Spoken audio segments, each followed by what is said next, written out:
Welcome to Oncology of the Inquisitive Mind, also known as Inquisitive Onc, the podcast that pushes the boundaries of medicine, podcasting, and terrible jokes. Today, I have the extreme pleasure of being accompanied by my good friend, a novice novelist, a father to an adorable dog, and of course, the oncology trainee extraordinaire, the Dr. Michael Fernando.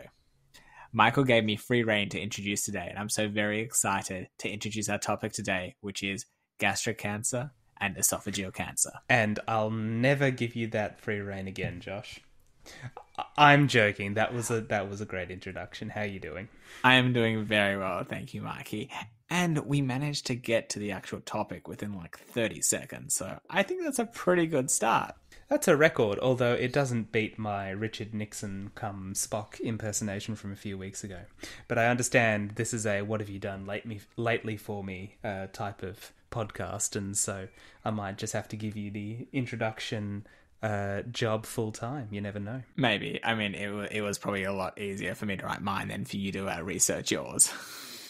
Yes, I put a lot of effort into it. Anyway, our 30-second intro is ballooning out into a minute, so why don't you take us into the beginnings of our topic for today, which is gastric cancer and esophageal cancer. We've got a double header for you. It's like those double headers on, I don't know, Channel 7 on Saturday night. Anyway, Josh, please introduce gastric cancer for us before this podcast goes off the rails again. I will. And just for international listeners, Channel 7 is one of the local Australian TV channels. Most people don't really watch free to air anymore, so you don't have to remember that fact. But going on, no. That'll be in oncology exit exams across the world. It will be. We will covertly insert it. What is Channel 7? Amazing. Gastric cancer. So this is an interesting topic. And the reason for that is that its incidence varies between different geographic regions and societies. Known highest to be in East Asia, Central Asia, South America, and Eastern Europe, with the lowest incidence have been found in Africa and North America. About 55% of the global burden of cancer in 2012 was related to 6 types of cancers. Mikey, do you know those 6 types? Of gastric cancer? No, just cancers in general. Oh, we're pulling the lens right back. Okay. Breast cancer? Yep. Lung cancer? Yep. had to click through that, didn't you? Melanoma?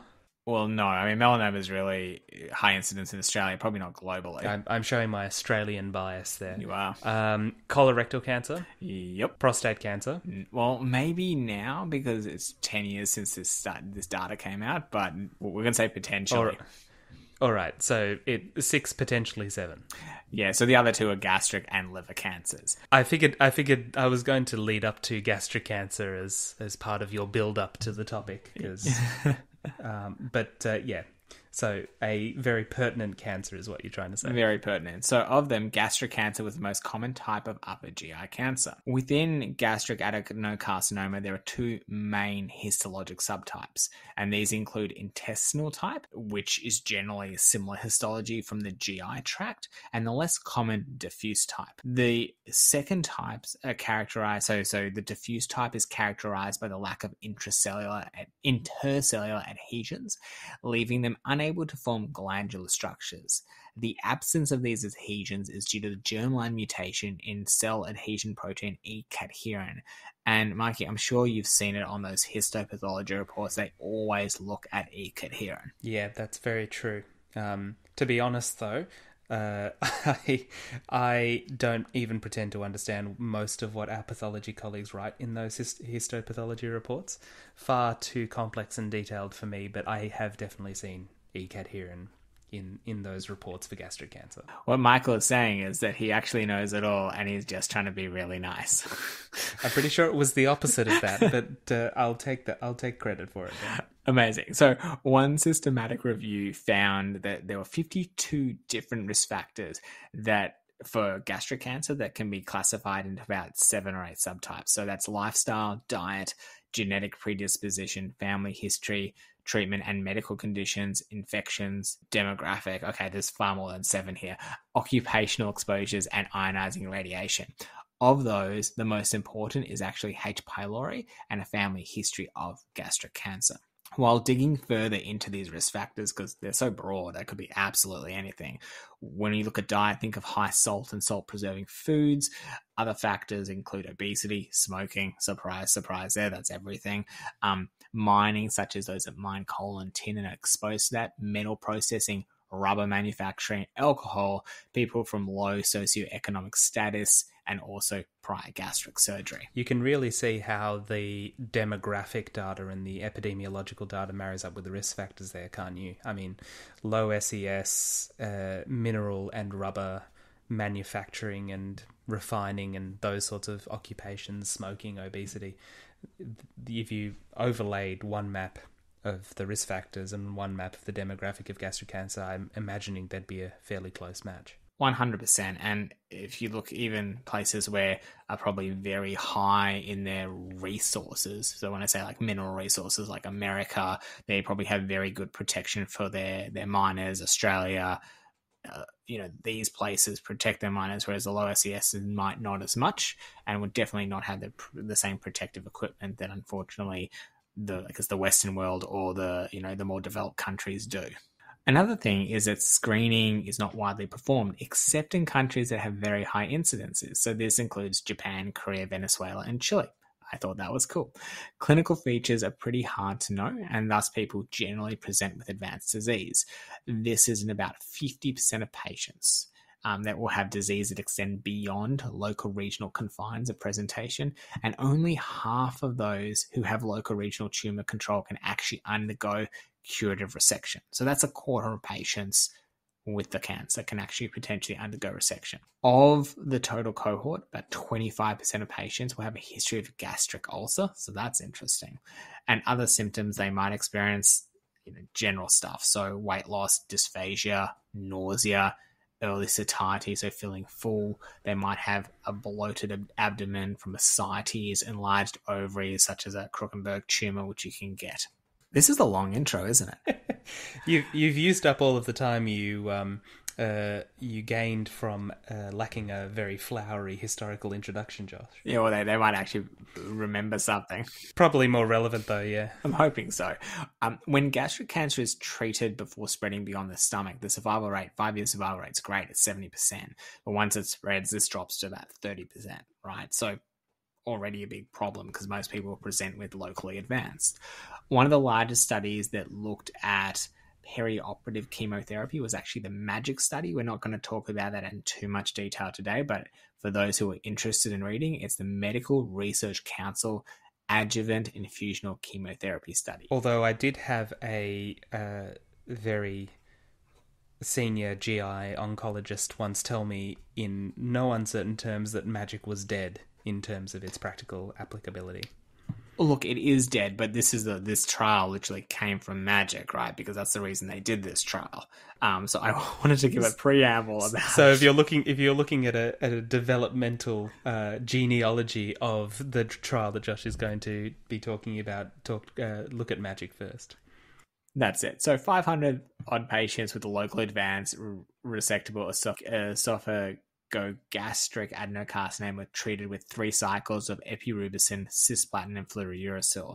This was administered before surgery and after surgery, or surgery alone. Hello, this is literally, the trial, right? The results of the MAGIC showed that the overall survival was higher in those who had the chemotherapy. Unfortunately, it's still nowhere near where we want. So I'm talking about the 5-year survival was 36% versus 23% for this. So now we can talk about FLOT. Finally, say most of our listeners. This trial, it's a big trial name, but I'm going to call it the FLOT trial for abbreviation purposes. It's the perioperative chemotherapy with fluorouracil plus leucovorin, oxaliplatin, and docetaxel versus the incumbent, the old incumbent, which is fluorouracil or capecitabine plus cisplatin and epirubicin for locally advanced resectable gastric or GOJ adenocarcinoma. And this was a randomized phase 2/3 trial. The interesting thing about your oncologist, Michael, who said that, the MAGIC trial and ECF is dead, is that this trial was only published in 2019. So it's not that long ago.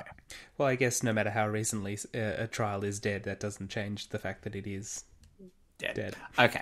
All right. So I'm going to call this the FLOT trial. So what did they know about the chemotherapy agents? So docetaxel, it's a taxane. It was already known to be very effective in the metastatic setting for gastric cancer versus both first and second line. They knew that DCF, which is docetaxel, cisplatin, and fluorouracil, had a really high toxicity, and a modified regimen used only every 2 weeks using oxali versus cisplatin was instated to reduce toxicity. So summary of that, very toxic regimen. They've been making changes to try and make it less toxic. There had been a number of phase 2 studies, so smaller trials, that showed that the FLOT regimen in the metastatic and locally advanced gastric and GOJ cancer was more tolerable than DCF, which is, I'm not going to explain the phrases every time because it's going to take too long, and we can edit that. And induced more tumor response in the locally advanced resectable tumors. Thus, the trial came into fruition. So to summarize the last 5 minutes of me yakking, the known regimens at the time were really toxic. They improved survival, but they were looking for something better, which is what we try and do every time on this podcast, which pushes the boundary of oncology. And thus the trial was born. All right. So the method, this was a randomized, unmasked, controlled trial. The inclusion criteria, so we wanted it to be locally advanced, which means you had to have at least a stage CT2 or higher with node-positive disease, or both. So either one or the other, or both, and no clinical evidence of distant metastatic disease. Okay. The endpoints, which is interesting and something we can talk either now or at the end, Michael. The primary endpoint was initially disease-free survival, but this was changed to overall survival upon a request of the independent review, right? Do you see that happen often? Not frequently. I think that you see a real dichotomy with primary endpoints, and I think we've mentioned this in the show previously, is that if you're dealing with a cancer where the outcomes are extraordinarily good, breast cancer, melanoma, prostate cancer, the overall survival as a primary endpoint is not something that you see, because in order to get final analysis, you're going to have to wait years, if not decades, for some of these cancers. I suspect that the other thing as well is that we've seen, and I think, again, we've mentioned this, that disease-free survival, a benefit in disease-free survival does not necessarily correlate to a benefit in overall survival. And so overall survival is what we always want.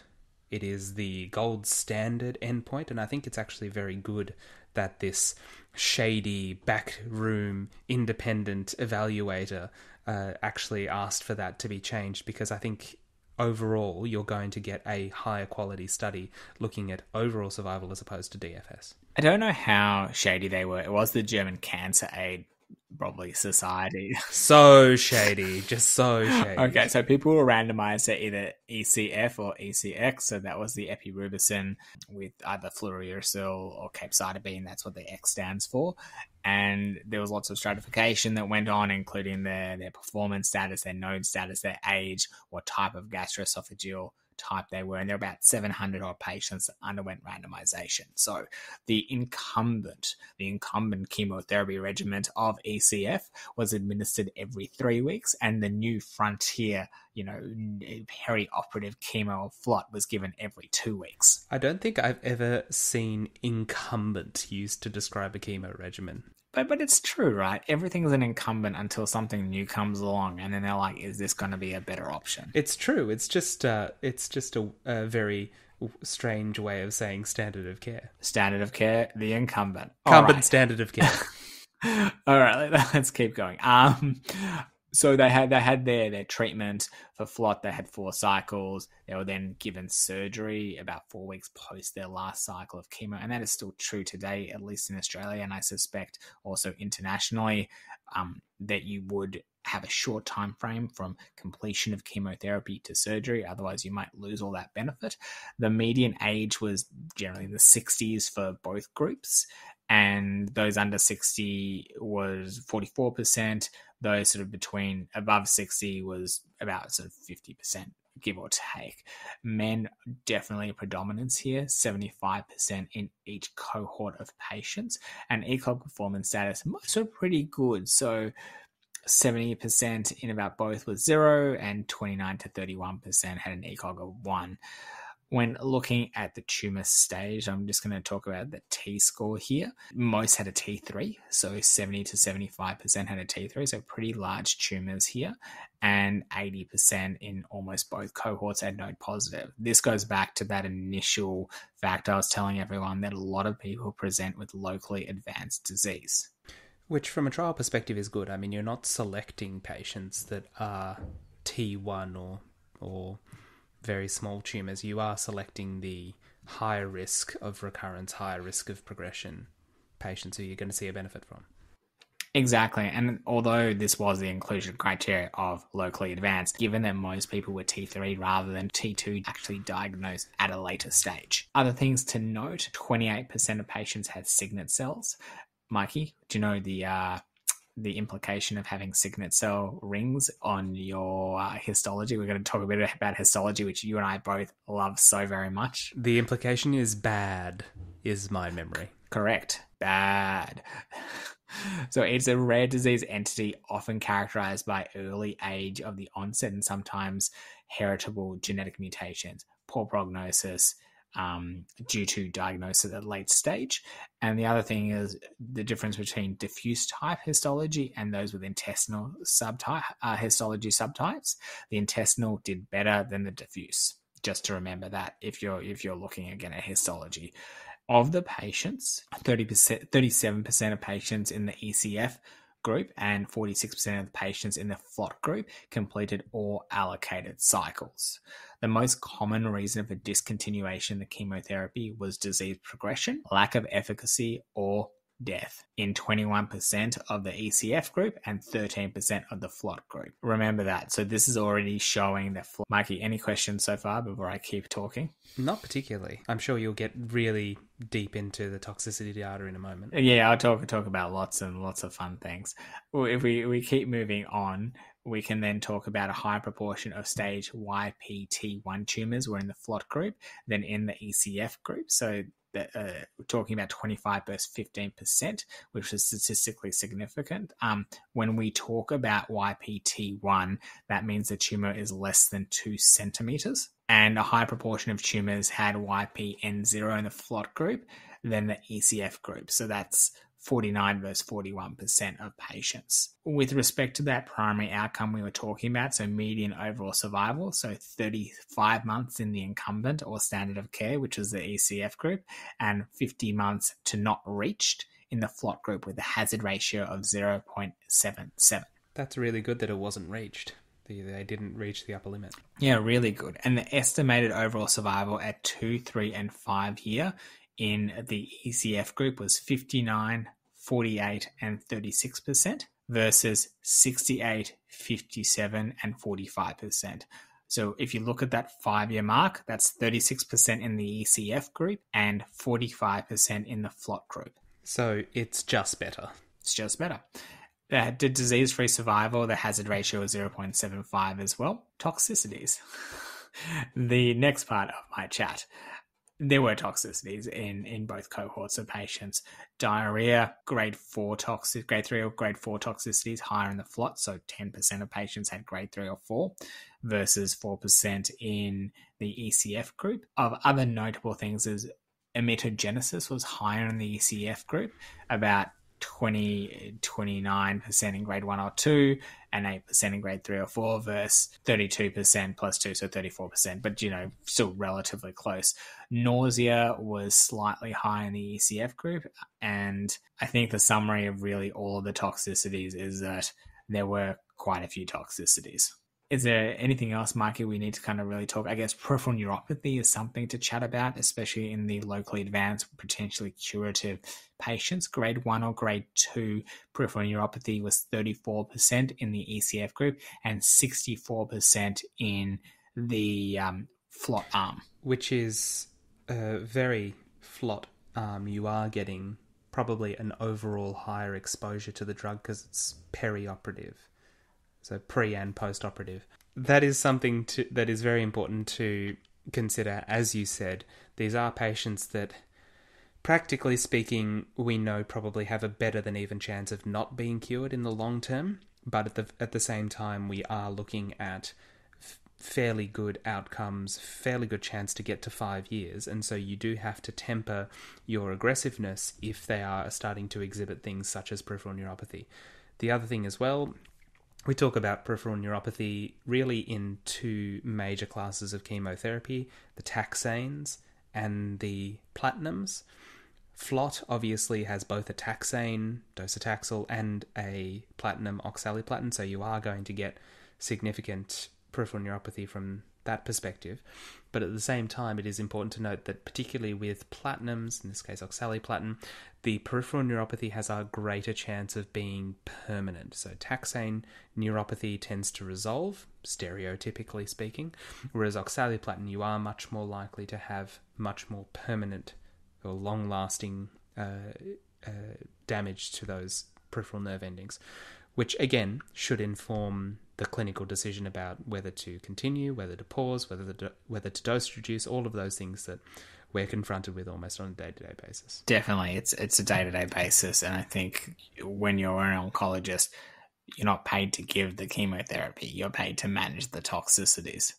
So to summarize my discussion points regarding FLOT, it is far better than the prior treatment paradigm with fewer toxicities, better outcome, and enforces our belief when it comes to this perioperative reduction in the size of tumors to mop up anything that might be contributing to metastatic spread. The ongoing challenges with FLOT, or not FLOT itself, but with gastric and GOJ and even esophageal cancers, is that detection doesn't come early, and without early detection, it's much harder to cure these treatments. Now, that was my terrible segue into Mikey, and I guess we could also say maybe it's a crossroads, Michael, when we talk about these trials. So looking at crossroads. I get it. No, not so subtle, am I? But no, Mikey, subtlety is not your middle name. But although what was more subtle was your call forward there to our next episode on advanced or unresectable gastric and gastroesophageal cancers. Yes, that was a plug. Definitely So a plug. you can only have one subtle call forward per episode. That's in our constitution or something. We have a constitution now. Yes, I wrote it with all of my spare time. Anyway, so as Josh very subtly alluded to, the study for me for this week is called CROSS, and it is a crossroads of studies. That's terrible. Well, it's what you said. Yeah, it just sounds so much worse coming from you. Well, now you can hear exactly what I have to go through every episode. I guess the main thing where CROSS slots in is for patients who aren't necessarily candidates for definitive surgery. Now, anyone who has seen or taken care of a patient who is post-gastrectomy or post-Ivor-Lewis esophagectomy will know that they are very, very morbid procedures, and if you can do anything to either reduce the morbidity of the surgery pre-op, or if you are going to spare a already slightly frail patient the possibility of a surgery they might not tolerate, then that's always a good arrow to have in your quiver. So a bit of background on specifically esophageal cancer. Josh has talked about gastric with FLOT, and a little note as well that the gastric FLOT regimen can also be used in esophageal cancer. There's some emerging data there. For CROSS, the focus was on esophageal cancer. So a bit of background on that. Esophageal cancer, at the time of the CROSS study's publication in 2012-2015, was responsible for around 400,000 deaths per year worldwide. And the highest rates are in Africa and East Asia and Greenland, of all places, Josh. I don't know why Greenland is so high in the esophageal cancer sweepstakes. You took away my question, which was going to be why Greenland? Why Greenland? Yes. The answer is I don't know. Maybe no one knows. Are there Anyway, any predominant sort of risk factors that might sort of cross, geographical boundaries? cross geographical boundaries. You're on fire today. No, I'm not. Please don't encourage me. The risk factors, so they do differ. So the two main subtypes of esophageal cancer are adenocarcinoma and squamous cell. And for squamous cell, the main risk factors are smoking and alcohol. But for adenocarcinoma, where the predominant pathological driving force is metaplasia of the normal esophageal tissue, Barrett's esophagus and factors that lead up to or worsen Barrett's esophagus, such as obesity and smoking, are more significantly associated with the development of esophageal adenocarcinoma. So I guess the breakdown is probably a little bit more subtle than just saying it's all esophageal cancer and it's all one type, because you do have this divide. In terms of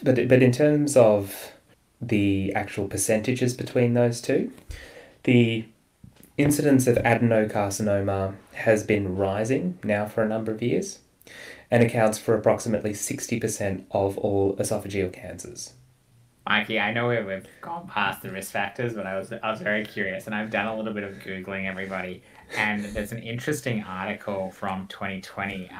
If you go to PubMed Central, I'd recommend looking at the Greenland smoking rates, and they have one of the highest smoking rates at the age of 15. So what they've said, and I've lost it, here we go. So the descriptive full report from 2013-2014 shows that Greenland,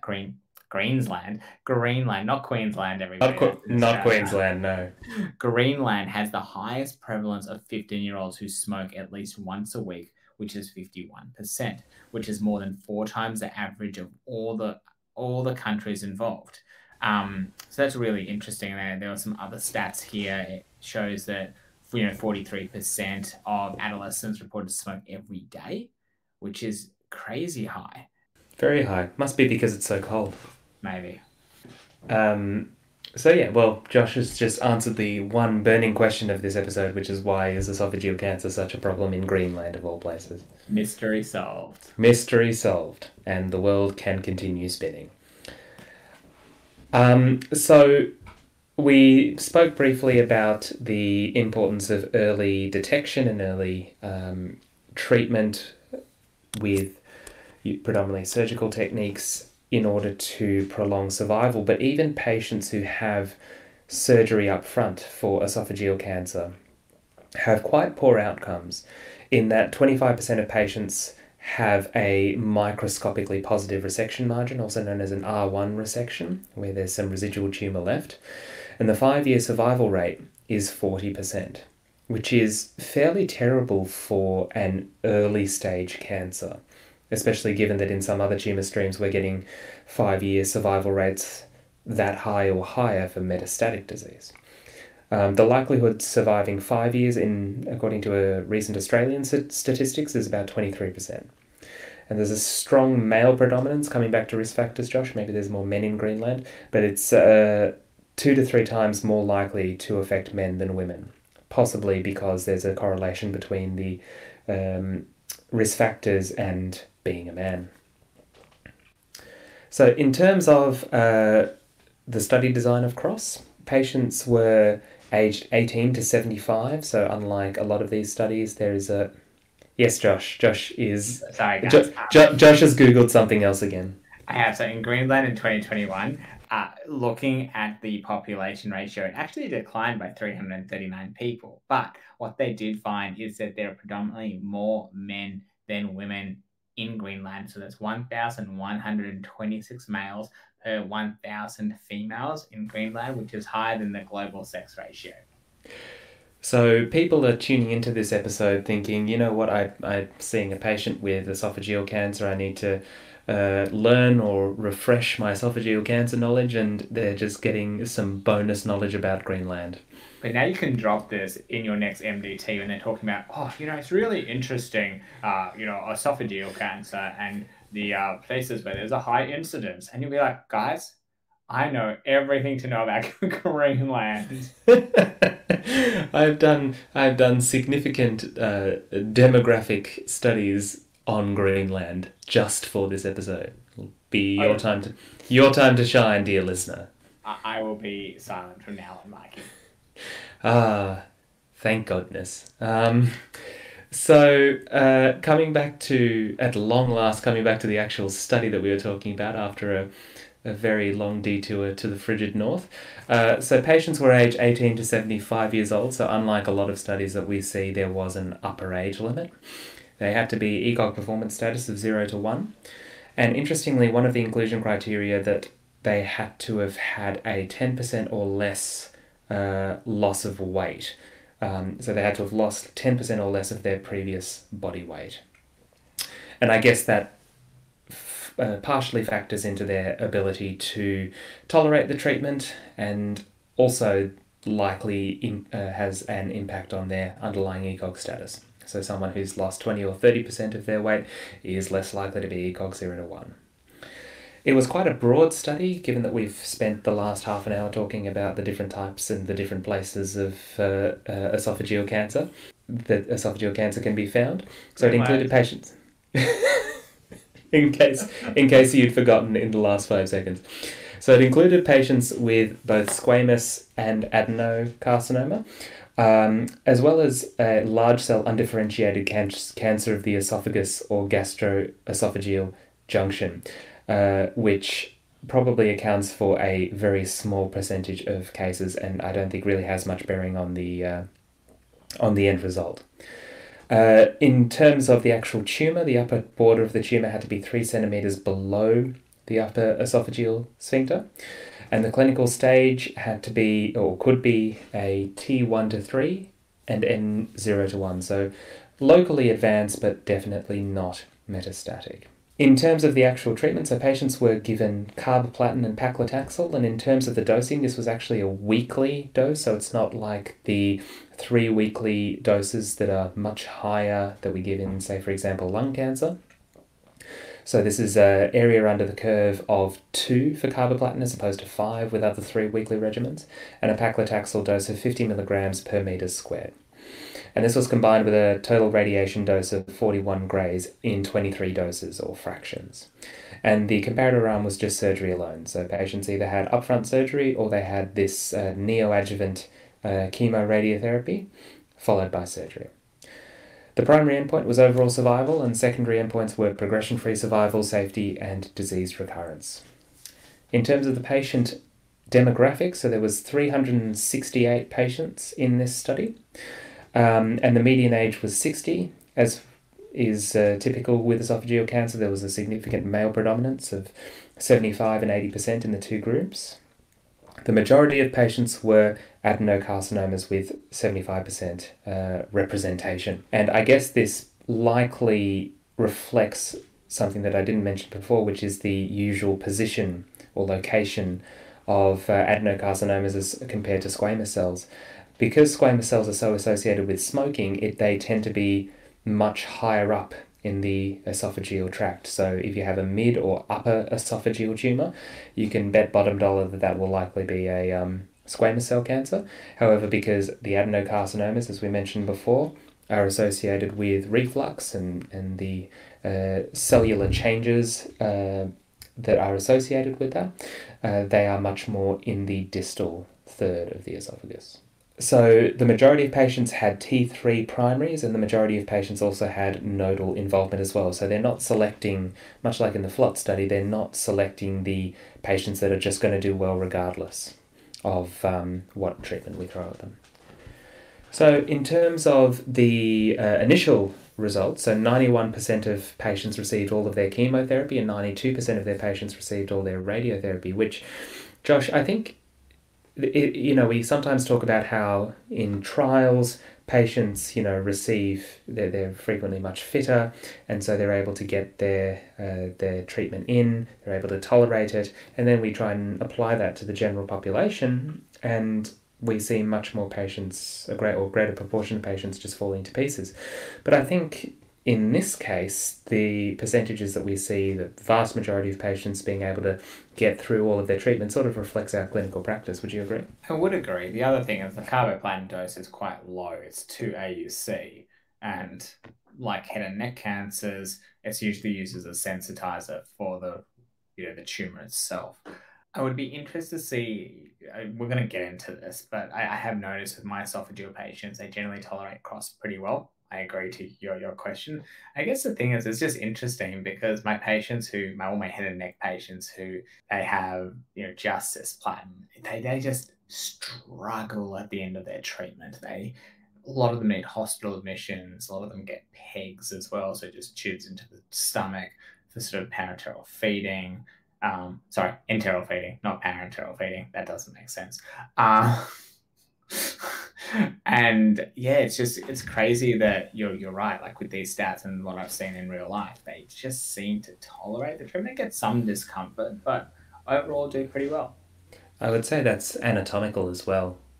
You have a lot of anatomical considerations with head and neck cancer. Yeah, that's true. A lot of anatomical considerations. In terms of the patients who underwent surgery, again, 94% of patients in the chemo RT group underwent surgery at the end of all this. And there was an R0 resection, so no microscopic disease left over, in 92% of patients receiving chemo RT. And this is compared to 69% in the surgery alone group. 29% of patients had a pathological complete response, which was more common in the squamous cell versus the adenocarcinoma patients. So compared to surgery alone, it's really no contest. Giving chemoradiotherapy neoadjuvantly at the time of surgery gives you much better outcomes. Mikey, are you going to go into the rationale why squamous responds better than adeno in the chemotherapy cohort? The rationale, that I am not really sure about, Josh. Maybe you can do some Googling, just as you've done with your Greenland factoids. I just thought it's more responsive to chemotherapy, squamous cell carcinomas generally, but they also recur more. When you said rationale, I thought you were going to go into the cellular level and take us on a magical journey down a microscope. Well, the cellular level is that it's something to do with the mitotic cycle and, the G1 phase, all that stuff. I'm definitely editing this out, but something to do with the cell cycle. So, yeah, no, you're absolutely right. So squamous cells in general, if left untreated, do much worse than adenocarcinomas, and we'll see this in sort of the overall survival rates where we compare the chemoradiotherapy group to the surgery group. And if you compare the control groups in the squamous and the adenocarcinoma, the squamous cells do worse, but they do respond better to treatment. And this is something that we'll see next week, plug, in our metastatic episode, where the squamous cells do tend to do better with chemo and immunotherapy. So tune in for that one. So in terms of the side effects at the time of actual treatment administration, they were very much to be expected: anorexia, alopecia, bowel dysmotility, constipation, diarrhea, fatigue, nausea, cytopenias, particularly leukopenia, which was the most common grade 3 to 4 side effect. So I know we've sort of danced around this a little bit, but in terms of the survival, because we have 5-year overall survival data for this now, if you'll remember, the likelihood of surviving 5 years sort of statistically with esophageal cancer is about 23%. In this study, the 5-year overall survival with the cross neoadjuvant chemoradiotherapy was 47%, compared to 33% in the control arm. Now, the numbers are higher than the average, probably for multitude of factors. This is a population of fit patients, but it's also a population of fit patients with early cancer, as opposed to including patients with later disease. The median overall survival was 48 months versus 24 months in the surgery alone arm. In the squamous cell group, this is what I was mentioning before, in the neoadjuvant chemorads arm, the median overall survival was 81 months, compared to 21 months with a hazard ratio of 0.48. In the adeno group, it was a little bit more modest, 34 months versus 27 months with a hazard ratio of 0.73. And progression-free survival followed a very similar pattern. Yes, we can say that cross is better than surgery alone, but if you actually look at the numbers for a early cancer cohort, they're not really inspiring. So this is still a highly deadly, highly recurrent disease, even after you've put someone through neoadjuvant chemoradiotherapy and then a major surgery. There's still a very, very high risk of it coming back. It's quite scary, I think, where we have these conversations like this is the best treatment we have, and we know that half of our patients, even with the gold standard treatment, will be back to see us within 5 years to talk about next line of therapy. Absolutely. And it's such a big thing with our lung cancer patients. I think, Josh, you mentioned in a previous episode that early stage lung cancer, there is a greater than 50% chance of recurrence, even with complete surgical resection or complete response to chemo rads. It's not something that is as prevalent in our minds, much less the minds of the public, with esophageal cancer, but it is no less accurate. You're right, it's no less accurate. And I think, unfortunately, there are the cancers that lag a little bit with education and knowledge and just general societal influence to try and get better treatments. And gastric and esophageal cancer are two of those. In conclusion for the CROSS study, so it does significantly improve outcomes and it's well tolerated overall, so it's a good treatment. I don't think that can be debated. As I mentioned before, there is some emerging evidence that the neoadjuvant or perioperative FLOT regimen that Josh described can also be used in esophageal cancer. There are only small comparative trials, I believe, that are looking actually comparing these two head to head. And so the jury is still out on that one. And I guess it will come down to patient selection. You look at the chemo regimen, you look at the patient fitness, and you determine what they are more likely to tolerate. The other question is, can it be used for definitive treatment? Now, on our guidelines from the EviQ database, which I recommend to everybody who's starting out at oncology, even overseas, to have a look at, because they're very, very good for providing patient information. It is listed as a potential for definitive treatment. There is some low-grade evidence of this with a slightly higher radiotherapy dose, and it is listed in the American NCCN guidelines, but not in the ESMO guidelines. So if you've got a patient that is absolutely not going to tolerate an Ivor Lewis esophagectomy, this is an option, but the standard of care still in many places is the combination of cisplatin 5-FU, which has been the standard of care since 1995. So it will depend on your patient selection, but also your local guidelines as well. And for those who want to know the website for EviQ, it is www.eviq.org.au. Yeah, I think Josh will agree with me on this one, that I give EviQ information to pretty much every new patient I see. I do too. There is some for other languages, although it's probably not as widespread as it should be. The other question, I guess, that this study will also raise is, you have a patient, you put them through the neoadjuvant treatment, and then what do you do afterwards? Do you give them adjuvant chemotherapy, or is there something else? Now, there is a study for this that I will mention only very briefly, which was the Checkmate 577 study, which looked at patients who had a non-pathological complete response post-neoadjuvant chemoradiotherapy, who were randomized to receive either nivolumab or a placebo. And in very, very brief terms, the nivolumab doubled the disease-free survival from post-resection from 11 months to 22 months. Majority of patients were adenocarcinoma, but again, we see this pattern of there being a more significant benefit with squamous cell carcinoma. And interestingly, the majority were PD-L1 negative, so maybe there's not really an association with benefit. Maybe we don't know the rationale. That's the other thing, right? If PD-L1's working, or PD-L1 is working in a PD-L1 negative patient and there's still benefit, there's something that we don't know. Exactly, and the poster child for that is melanoma. We don't routinely check PD-L1 in melanoma just because no matter what the PD-L1 expression is, it's going to work. So, Josh, would you like to take us out on for this episode? Because that's all really I have to say about CROSS. Amazing. I can't believe we've crossed this point already in our episode. Guys, it's the last time. Please finish the episode so we don't have to have another abysmal cross pun. Sounds good. So in a very brief summary, we have talked about FLOT when it comes to gastric and GOJ cancers in the perioperative space. So that's 4 cycles every 2 weeks before definitive surgery. You would restart FLOT 4 to 10 weeks after the definitive surgery. That shows improved overall survival and improved progression-free survival versus the standard of care, which is ECX.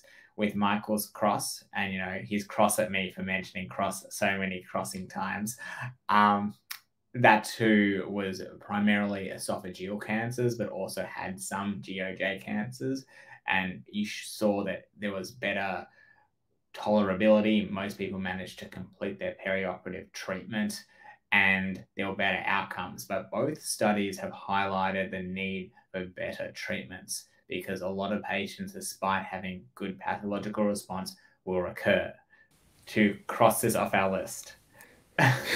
Sorry, Mikey. I know you're like, why did you give this to me? But in summary, stay tuned for next week when we talk about how do you manage metastatic gastric and esophageal cancer, where we talk about immunotherapy when it comes to the esophageal and the gastric cohort. And we also talk about HER2 therapy and the upcoming and muchly anticipated Destiny Gastric 04.